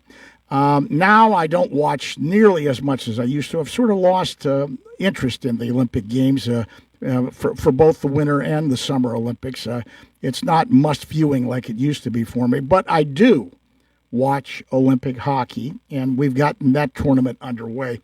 I got to tell you, I caught a little bit of the USA and Latvia the other day, and the one goal by the United States with the passing that ended up with Hughes scoring, it brought me out of my chair. Yeah, it was like the Harlem Globetrotters on ice. Yeah, there was a lot of tic-tac-toeing going on in that goal, and I thought Hughes looked really, really good in that game. I mean, he's been a guy who's been bothered by so many injuries in the last couple of years, and I still think he's one of the most dynamic young players in the game when he's healthy and feeling good. And I mean, the U.S. team did what they were expected to do in that game, and I expect them to win pretty big this afternoon as well, and headed farther up into the tournament. And there are some Penguins we can follow in the Olympics, correct? Yeah, I mean Raquel and Carlson playing for Sweden, and Shilov's had a huge game today for Latvia. He did not get the first start. Elvis Merzlikins did, and got pulled after 2 periods of that game. And this apparently was Latvia's plan all the way around, was to give Shilov the second start, and he was magnificent as they beat Germany today. So that was a big, big win for them. And of course, Sid, 2 assists in Canada's first win, and he had a goal yesterday in their victory. So, all those guys, have a good chance of moving on, obviously. Sid is just like a fine wine. I'm sorry. He's just unbelievable, isn't he? Well, he is. I mean, he's Captain Canada, right? And, he's never lost at the Olympics, and they rely on his leadership, and he's ready to give it to them. It doesn't matter what his age is; he's ready to contribute. He's, you run out of adjectives trying to describe what he means on and off the ice to whatever team he's playing for, whether it's the Penguins or whether it's Team Canada. But there's no question that, McDavid, who's having an awesome tournament. I mean, he's unstoppable. He's being physical on top of everything else. He's taken his cue from Crosby, and he said that all along in his career, someone that he idolized, and that's what it is, if you think back to Mario playing in the Olympics and Mario playing in the Canada Cup and the generation of Canadian players who watched him do that and got inspired by him and motivated by him, it's been the same with Sid. What do you think personally about the NHL players playing in the Olympics? Do you like it? Do you like this break that the NHL takes? I sort of wonder, the Penguins I mentioned in the lead-in have played much better this season than I thought they were going to play, and a lot of other people thought they were going to play, sitting at 70 points right now. And you wonder what a break like this will do. Will they still play well coming back after a break like this? But are you in favor of the NHL guys in the Olympics, or we started to get some blowback already with Fiala getting hurt the way he did yesterday, Well, yeah, team owners and team managers would all say the same thing. Just bring my guys back healthy. Like, they don't have an issue with it. That's their only fear. And, for Fiala, that fear was realized, because I'd be shocked if he's not done for the season. That looked really, really bad. And that's really, really brutal for the Kings. They just made a trade for Panarin, and now they lose Fiala. And I'm hoping against hope that it's not as bad as it looked. But when you have to get stretchered off, it's bad. So the GMs and the coaches and those, this is their fear. This happened to Tavares back in 2014. He was done for the season. He got hurt in the Olympics. But George, I like it. And let's remember, too, that this was a point of contention. You can look at the NHL right now, and you talk about how well the league is doing financially. It's incredible. Just look at the rise in the salary cap. Well, one of the reasons you've been able to do well financially is the negotiated agreement you have with the Players Association. And look, the players, from all reports, when the players agreed to the last extension, which is over a year ago, I think, by this point, or half a year, 9 months, whatever it was ago, that they agreed to go ahead and extend the agreement, it was very clear that the players, this was a huge issue for them in negotiation. We're going to the Olympics. And had the NHL stood in their way, those negotiations would have been a lot more tricky. And then maybe you don't get the kind of deal that, that came out of it. So I think it was the right thing for the NHL to do. Yes, they're breaking their schedule. Yes, when they come back, everybody's schedule is crazy. The Penguins have 17 games in the month of March. They've done it before, but that's still a lot of games. And there's that to think about. So, yeah, but you're growing the game. And you look at the NHL, they've turned up the frequency, I think, or they're going to turn up the frequency even more of playing games in Europe. They're attracting a lot of talent to their game. They're putting their game out there, and they're getting more attention to it, et cetera, et cetera. All those things are beneficial. So yeah, I'm supportive of it. And to your question about what happens when they come back, look, I don't know. If you ask the Penguins, they'd probably say, look, in a perfect world, no, we wouldn't want to stop, because we were on a roll here since Christmas, and they were. But every team's up against the same thing. We talk so much about the depth of the Penguins, George. This is where it's going to really show, because they have a ton of games, as we just mentioned, coming back, and people are going to get nicked up. They're going to probably miss some games here or there, and you're going to need everyone pulling together and contributing, just like we've seen them do so far for 56 games or whatever it is they played. I think it's 56, but they're going to have to continue it, and they're going to have to do it in a schedule that's going to be really, really demanding. We're talking hockey with one of my all-time favorites, Bob Grove, here on the Sportsline. And believe it or not, as I said, I don't watch the Olympics like I used to. I actually watched a little bit of women's hockey the other day. And I got to tell you, the USA team is a little fun to watch, the girls. I think, yeah, they are. They are, and I think this is their year. Canada, Poulin got hurt, and she's missed a couple of games. I think she's coming back the next game for Canada. But I just get the sense that this is the Americans' year. And, you know, I've watched a little bit of it, George, and the thing is, look, we all know the fact is, it's a simple fact, which is the Americans and the Canadians on the women's side have been far above the rest of the competition for a number of years, and that's still true. Like, when I watch them play these games, these other teams can't even skate with them. Forget about the skill level, and forget about the tactical stuff and all that other stuff. The games are just so lopsided, and when I watch them, what I see is they just can't skate like the Canadians and the Americans do. They just can't. And so I fully expect it to come down to those two teams again, but I think this year's the USA's year. Yeah, anytime it's the USA and Canada, there's a lot of eyeballs watching. That'll be fun to watch. I had a question earlier, and we're going to get into the Penguins more in depth, but sticking with the Olympics for just a second, had a question earlier, and the guy wanted to know what I thought the makeup of the men's side of the Olympics would look like if the Russians were eligible to play. Well, they would probably have a pretty formidable team, I would think. No, they would definitely have a very good team. You know, you start with Vasilevsky. I mean, we talked about Panarin. You know, you can just go right down the list. Of all the great Russians that are playing, you know, Gino obviously would be on that team. Like I said, they would be so solid in goal. You'd have Kaprizov. I mean, seriously, you'd have Tarasenko, the whole bit. They'd have a team capable of winning it, George. I mean, that's the bottom line. They could absolutely win it. Now, I think we know from thinking about years past with Russian teams, sometimes they're a little bit of a wild card. You know, they've underperformed in a lot of competitions, but if they ever get it together, if they can get on the same page together, they can be as formidable as any team. So, you know, it's unfortunate for their guys because, they're all dying to play just like all the other players are for their countries, and it's unfortunate. But, hey, that's the world we live in, and you have to pay a price sometimes for the policies of your government. Well, and as I told the caller, I said, unfortunately, the Olympics is supposed to be, something that is a shining thing, but politics, as long as I can remember watching the Olympics, politics has always played a part in it. It has. No, absolutely it has. I mean, why would it be different than any other walk of life? I mean, let's look at our lives today around the world and the impact of politics on everything right now. It's crazy to watch. So, yeah, for sure it's going to hit the Olympics. Now, I mentioned that I have been absolutely very, very surprised. You could call me even flabbergasted a little bit at the play of the Penguins. I did not expect this, Bob. Did you?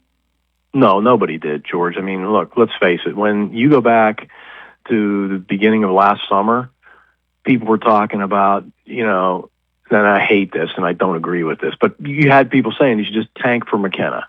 I mean, look, we don't even know if Gavin McKenna is going to be the number one pick now, but I think he still will be. But and I don't agree with tanking. And good luck walking in the room and say, you know what, don't try so hard, guys. Let's just, that's such a BS kind of way of thinking. So, but that's where people were. People were like, you got no chance of making the playoffs. You're in this rebuilding situation. Get as many picks. Keep getting as many picks as you can. And Dubas keep using him and making the moves that he's made because he's been brilliant. And quite frankly, I mean, he had some, rough going maybe the first year, but even that's kind of Carlson's turned his game around. So that's been a lot better. And that's where people were thinking. And now you have the Penguins sitting second place in the Metro and have a great chance. I mean, really, they've done this now for so long, George, that they should get in the playoffs. I mean, they really should. And so that's where they're at. I mean, they've had a lot of things go right, George. For me, it starts with Skinner and Shelovs. For me, the biggest two things that have gone on this year for the Penguins is their goaltending has dramatically improved, and their special teams have really played a critical role. They're the only team in the league. Both special teams are in the top four. They're the only team that can say that. And that's a decided difference from what it was, Well, no, absolutely. I mean, the power play was better last year, but the penalty kill was mediocre. But, those two have carried them through games. And the Penguins there's only a handful of teams, George, without looking at it, but I looked at it like a week ago. There's only 4 or 5 teams in the entire league who have lost fewer games in regulation. So we sit here and think about all the games they've blown, and they've blown a lot of them. There's a lot of points they should have earned but didn't. But they've gotten points in a huge percentage of their games. So you've had the goaltending, you've had the special teams. Sid's doing what he always does. Gino's bounced back. Then you start thinking about all the guys who came in. Anthony Mantha, he's going to set up probably a career high for goals. Did anyone really see that? Did anyone think Carlson was going to turn? Carlson has completely turned his game around. They play a different style on their Muse, which is less just north-south, get the puck in the other end of the rink and go get it. It's more possession-based. It's more coming through the neutral zone. It's more supporting of the puck. That plays better to Carlson's game. He's been great. Novak, finally, after last year, you just kind of thinking, when can this guy ever put it together? He looks great one night, then he takes a week, you don't even notice him. He's played better. Brazeau's been good. Kindle, no one thought he was going to make the team. So you go up and down the line. They have a fourth line for the first time in many, many years. There have been so many things that have contributed to them getting there. We can talk about goaltending and special teams, and they're at the top of my list, but there's so many other things. Chinakhov, a great move by Dubas. He comes in, he immediately contributes. A lot of things going right for them, and that's what it's taken to get them where they are. Well, they've had a lot of things going, but I think you hit the nail on the head with the one. As you know, because we've talked many times about it before on my show, I was not sold on their goaltending. For whatever reason, Jari, I just didn't think was the answer. And I can't believe that they were able to deal him. Skinner was sort of the same type of animal, but, he's done some good. Now I look at their goaltending, and all of a sudden, what was a big minus for me, as you said, is now a positive. Oh, absolutely it is. And, I'm still not sure that Stu Skinner, he's an unrestricted free agent after this summer. He's been terrific. He had a slow start in his first few starts here in Pittsburgh. Shelovs has been great. And those two have been really, really good together. No doubt about it. And then, look, they got Bloomquist and they got Murashov. And Murashov's the goalie of the future still. But Shelovs has been, I think he's been really, really, outside of his performance in shootouts, which he's awful. Other than that, I have no issues. He's been very good for them. So when I look at the Penguins play, George, I still see them giving up a few too many quality chances every night. The difference is, last year most of them were going in, and this year most of them are getting stopped. Yeah, and it's just amazing. How many times have we talked about it? There are going to be times, just the way hockey is, when you need your goalie to make a save for you. That's just the way the game is played, Yeah, right. No, and those guys have come through. I mean, you'll have many people tell you, and I think it's a cliche, but it's true. The goalie's job is just at minimum, give his team a chance to win. Those guys have done that. I mean, think back this year, how many games guys have been pulled. It's been rare. They've given the Penguins a chance. Looking at the league overall here during the break, as you look forward in the future, what's your hierarchy look like in the East and in the West, and who do you think are contenders, legitimate contenders to win the Cup?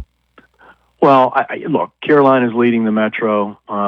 They're still the best team in that division. And then, you look over and you say, well, what about the Atlantic Division? Wow, Tampa Bay. I mean, Cooper and those guys have just regrouped. They look awesome. I mean, Montreal's taken the step that you sort of thought. They're continuing to build on what they're doing. Detroit's been very good. They're finally going to get back into the playoffs after what's it been 9 years for Detroit, or is it longer than that? It's been a long time. 10 years, I believe. 10? Yeah. Okay, so, they're going to give it. Buffalo, terrific, finally. Florida, the two-time defending champ, I'm not sure they're going to get there. Injuries have obviously hurt them a lot. But the power structure there is Carolina and Tampa Bay. And that's why, George, I'll just, as an aside before I get to the West, I'll just say, the key for the Penguins is if they're going to get in. I just told you I think they're going to get in. They should get in, where they're at right now. But it's very competitive. You can't go on a 6-game losing streak because not the way the teams are stacked. So if they can keep going even near to what they've been doing, I think they're going to get there. But you want to get there as a second or third place team in the Metro, because if you have to play, you get in as a wild card, and you have to play Tampa or you have to play Carolina, then you're probably going to go right out. Now in the West, look, I mean, Colorado's they're on cruise control. I mean, they haven't been as good, but I mean, how can you blame them? I mean, they just blew the league away the first 2.5 months of the season. They lost 2 games in the first half of the season. It was insane. Well, I saw them recently, and they were playing Detroit, and you talked about how Detroit has improved, and they were actually playing very good hockey coming into that game. Colorado just dominated the game. I mean, Detroit didn't have a chance against them. Yeah. Right, and I know the game you're talking about. And look, Colorado's done this with incredibly a poor power play, but they've got the goaltending. They've got the depth. Minnesota's made the big moves. Guerin has basically pushed all in for this to happen, going out and getting Quinn Hughes the way he did. So Minnesota's finally, I think, going to be a real factor if they get the goaltending. Dallas has been in it or near it for how many years? I think the pressure's on Dallas to get over the line. They've got incredible depth there. And then Vegas, boy, when they get it together, they're great. Edmonton, I don't like Edmonton's chances to get back to the cup. But look, when Draisaitl and McDavid get going, they're just going to win a lot of games just on their brilliance and their goaltending. You mentioned it earlier with Jari there now. Their goaltending still doesn't support what they need to do to win a cup, I don't think. So those are the teams. Vegas, you still can't count out Edmonton because of those guys. Colorado, Minnesota, Dallas. And, unfortunately, of course, because of the playoff structure, you're going to have Minnesota and Dallas potentially playing each other in the first round. And everyone complains about it, but that's the way it's always, I mean, you can go back to the old Patrick Division days. It was the same thing. I wouldn't mind seeing them go back, change the format, and go 1-8 in the conference if they want to. I don't think I want to go 1-16 and do it that way, but it should be great. It should be great fun for sure. Well, I'm looking forward to it. Thanks for taking time out. I know we're in a little bit of a lull with the Olympic hockey, but I'm going to watch and enjoy because whatever you want to say, we're watching the best players in the world. No doubt. It's a lot of fun. It is. Listen, Grover, take care. Always great to catch up with you. Thank you very much. You're always so generous with your time. I appreciate it. Well, thanks for having me, George. Always fun to talk with you. All right. You take care. Bob Grove. One of my favorites, a little hockey talk, and the Penguins are right there. I mean, to everybody's surprise, but they have overachieved, if you want to say that. But they've been fun to watch, and it'll be interesting when they come back from the break to see how they respond. Of course, as Bob pointed out, everybody's going to be in the same boat with the amount of games and everything that you're going to have to play because of this Olympic break. We'll wrap things up here on the Sports Line. Open up the phone lines again. Time to stick in a call or two before the end of the show. Call the WVU Medicine Uniontown Hospital talk line, 724-438-4593. Lines are open, 724-438-4593. Back with more right after this. Businesses come in all shapes and sizes. Integrity doesn't. For more than a century, the Better Business Bureau has set the standards for how businesses should operate honestly and ethically. So when you're looking for a business you can trust, check to see who's BBB accredited and who isn't. Always choose the better business. Look for the BBB seal because it's looking out for you. That's why it's the sign of a better business. And find a better business anytime at bbb.org. Thursday is another CR Prado Group High School Sports Night here on WMBS. Join us for WPIL High School Girls Basketball Playoff action as the Guybo Lady Gators will host the St. Joseph Spartans. I'm Brian Morozak. Tony Hanola will join me to bring you all the exciting play-by-play action. Our Sprouse Insurance Group pregame show will start at 6:10 with the opening tip-off set for 7 o'clock. This WPIL 1A quarterfinal round high school basketball playoff action. St. Joseph at Guybo Thursday at 7 here on WMBS. Each Chestnut Ridge Christian Academy, we learn, laugh, and grow together. We shine in academics. We serve others and keep Christ at the center. With small classes. Caring teachers. School feels like family. Registration opens in March. Join us for our open house on March 19th or schedule a tour anytime. Come meet our teachers, see our classrooms, and discover what makes CRCA such a special place. Visit crcapa.org or follow us on Facebook for more information. Looking for a fireplace? Koval Building Supply at 40 Monroe Avenue in Uniontown is more than your plumbing supply store. We specialize in fireplaces of all fuel types, such as gas, wood, pellet, and electric. We're now featuring Harmon pellet stoves from Forge and Flame, perfect for keeping your family warm and cozy. Call Koval today at 724-437-8824 or visit kovalsupply.com to start planning for the winter season. Koval Building Supply, everything you need to make your house feel like home.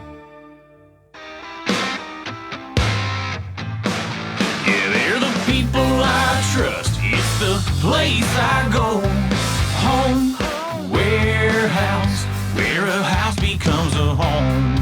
Planning on some home improvement projects in 2026? Stop in Home Warehouse on Carlsville Street, again voted a Best in Fayette place for windows and home improvements for the past 3 years. Home Warehouse is your one-stop shop for all your home exterior needs. There are beautiful windows, doors, and storm doors that will update your home, keep out drafts, and save on energy, plus roofing shingles, metal and commercial rubber roofing, siding, soffit and fascia, railing, as well as flooring, home and gun safes, and dog food too. So for great prices and hometown service, stop in and see Sandy and Donnie at Home Warehouse.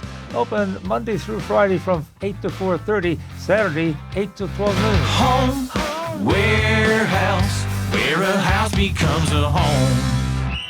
Ready to score big on your next home? Well, great news. Huge savings are waiting for you at Clayton Homes of Bell Vernon. From open floor plans perfect for game day parties to energy-efficient homes that will help you save money all season long, these homes are built to deliver. Don't wait on the sidelines. Make the winning play today and find the home that fits your family and lifestyle. Visit Clayton Homes of Bell Vernon at 4500 Route 51.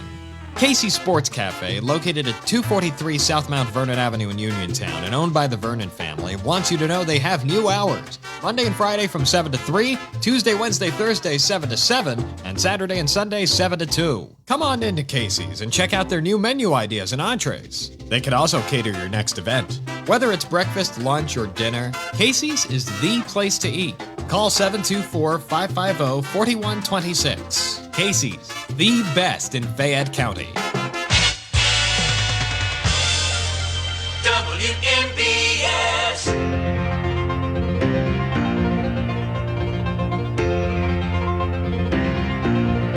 Hi, this is Pat Narduzzi from the University of Pittsburgh, and you're listening to The Sportsline with George Von Benko on WMBS.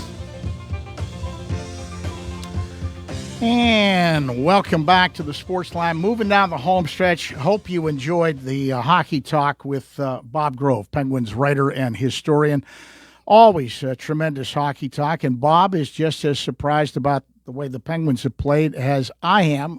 We'll see whether they can keep it up. I'm a little bit worried about what they're going to be like with 17 games coming up in March coming out of this Olympic break. But as Bob was quick to point out, all of the other teams are going to be in the same boat with the way the games are going to come down following the Olympic break that's coming up. And I'm going to watch Olympic hockey. I think we're headed on both sides. I think we're headed on both sides, the men's side and the women's side, toward a showdown between the United States and Canada in both women's hockey and in men's hockey. We'll have to wait and see.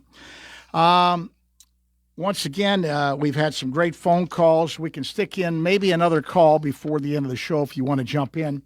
724-438-4593. That's the WVU Medicine Uniontown Hospital talk line, 724-438-4593. I gave you the college hoop schedule for today. Steelers into their off-season mode, getting ready for the NFL draft that's coming up in April. Completed their coaching staff, and it's a bigger coaching staff for Mike McCarthy. They've spent some money on the assistant coaches, and it is good to see that. But now the offseason gets off in earnest with them getting ready for the draft and for free agency. And some of the dates as they enter the crucial part of the offseason, February 23rd through March 2nd, that is the NFL Scouting Combine in Indianapolis. March 3rd, the deadline to designate franchise or transition players. March 9th, legal tampering period begins at noon. March 11th, new league year-end free agency begins at 4 p.m. And then, of course, April 23rd through the 25th, the NFL Draft, which will be held in Pittsburgh. So that puts a capper on this edition of the Sportsline. Enjoyed the conversation very much. Hope you enjoyed Bob Grove. George Von Benko bidding you and yours a very, very pleasant good afternoon. Do not touch that dial. My good friend Arnie Amber is up next with Oldies Unlimited, and I'm sure he'll be playing some great Valentine's music for you. Little kissy face, huggy bear music for an Arnie Amber on Oldies Unlimited. The Sports Line has been brought to you this morning by my good buddy Tom Vernon and KC Sports Cafe. Also, the Firestone Insurance Agency in Normalville, and by Bogies at Duck Hollow, now under new management. The news is next, coming up from the CBS Radio Network. Right.